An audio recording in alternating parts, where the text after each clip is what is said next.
Hey, I just wanted to announce that this Saturday and Sunday I'm going to be streaming on a new Genshin account. I'm trying to speedrun all the content as quick as possible. I'm going to be cosplaying a couple of Genshin characters and giving away a couple of Welkins. I'm giving away at least one Welkin per day that I'm streaming, more per 5-star that we end up getting. So if I'm lucky, then you'll get lucky too. And I mean, I don't have a lot of people who watch me, so if you're the only one in the stream, then you just get a free Welkin. So why not tune in? Back to the video.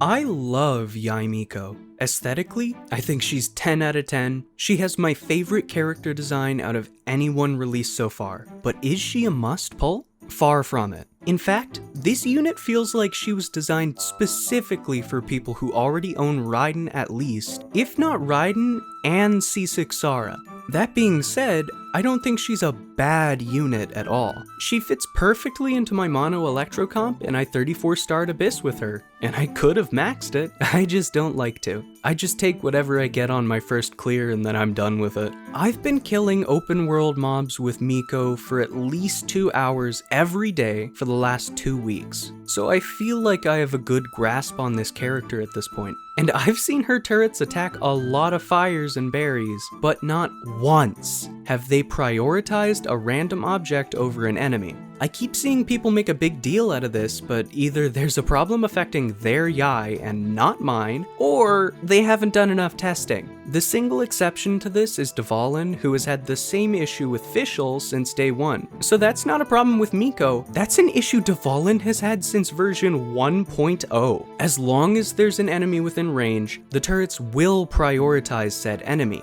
The AI is not perfect, but if you're calling it broken, then your brain must be broken. On a lighter note, Yae's a really easy character to build. Her build's split into 2 categories, sort of. If you want to prioritize turret damage, then go for 2-piece Thundering Fury, 2-piece attack percent Sands, electro percent Goblet, crit helmet. But for mono electro or burst damage, Emblem Set works really well. She really needs that extra energy recharge to get her burst back quicker, and when you're able to use it on the 22-second cooldown, which is kind of overkill if you ask me, it does feel really good. For that build, you're gonna want to go with ER on the Sands, but electro damage and crit on the helmet just the same. I don't recommend building EM on purpose, but if you have some EM substats, they can be pretty useful. Every 100 EM gives 15% bonus turret damage, and I've heard a lot of people say that this isn't a good passive, but I disagree. This can be pretty useful, and it's not like she has much else she could want in her kit. And here's something I actually found really interesting. Kazuha is pretty much universally a really good support, but Sucrose actually can buff Yae Miko's turret damage far more than Kazuha possibly can. I did the math, and I'm gonna be generous to Kazuha because even if I leveled an Iron Sting to level 90, which my Sucrose isn't even using a level 90 weapon, and I put Sucrose's artifacts on him, which I mean one of them is 4-star, he would have a bit under 1,000 elemental mastery, but I'm just gonna round up for the purposes of this explanation, at 1,000% elemental mastery. Kazuha can buff Yae's electro damage by 40%, and that's good, but a C6 Sucrose with any sort of decent build. My Sucrose only has 850 elemental mastery, but she is at C6, and she's able to buff my Yae's turret damage for 55%. That's an entire 2-piece artifact set above Kazuha's ability to buff Yae, and I just thought that was really interesting. I don't know if there's another character that benefits more from a C6 Sucrose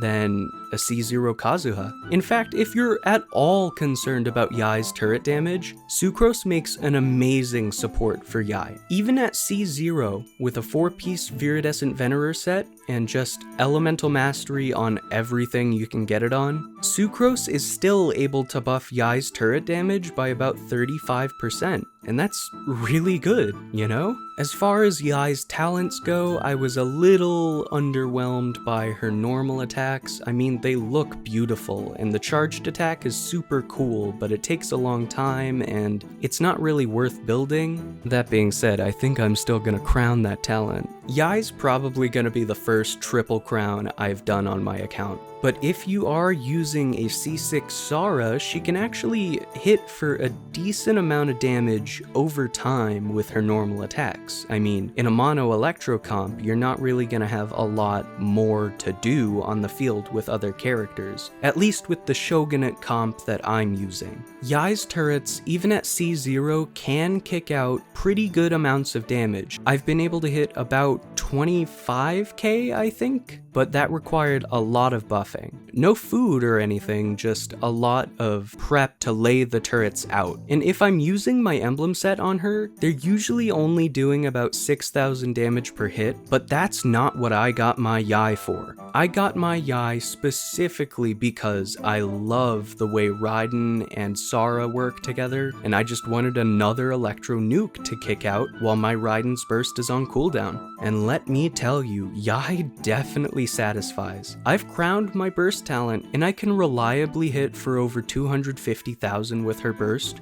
on cooldown. And if you ask me, that's satisfactory. I will, however, recognize the fact that the way her rotation works, how you have to put out 3 turrets, use your burst, and then put out 3 more turrets, feels quite clunky. It takes a lot of field time, and in the comp that I'm using, that's not a problem at all, but for any non-mono electro comp, that's probably a much bigger issue. So while I'm totally satisfied with my C0 Yae Miko, I don't think I would recommend her unless you already have a well-built Raiden at least. But overall, with what I've seen people say about this character, it really feels overblown from my personal experience with her. I think what we're seeing happen is just a lot of the 5 stars coming out from now on are going to be a lot more niche. Like, you would not use Shenhe on a team that doesn't utilize other cryo characters. In fact, I didn't pull Shenhe because I don't have an Ayaka, and I feel like Ayaka owners are the only people for whom it's worth pulling Shenhe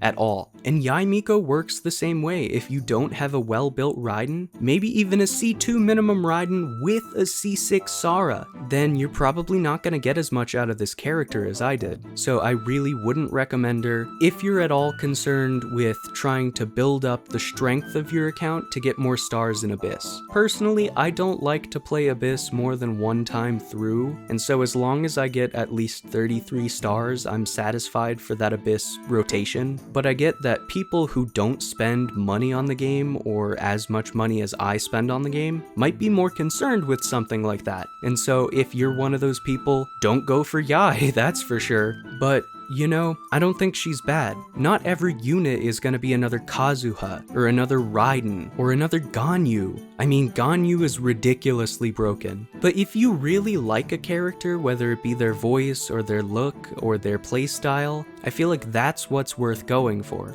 Ha ha ha, they'll never know that the truth is, I'm not trying to help them. I just want Yae all to myself, ha ha ha ha! Anyway, goofs aside, if you made it to the end of the video, thank you so much for watching, I really appreciate it. And regardless, I've been Roman, and I hope you have a great rest of your day.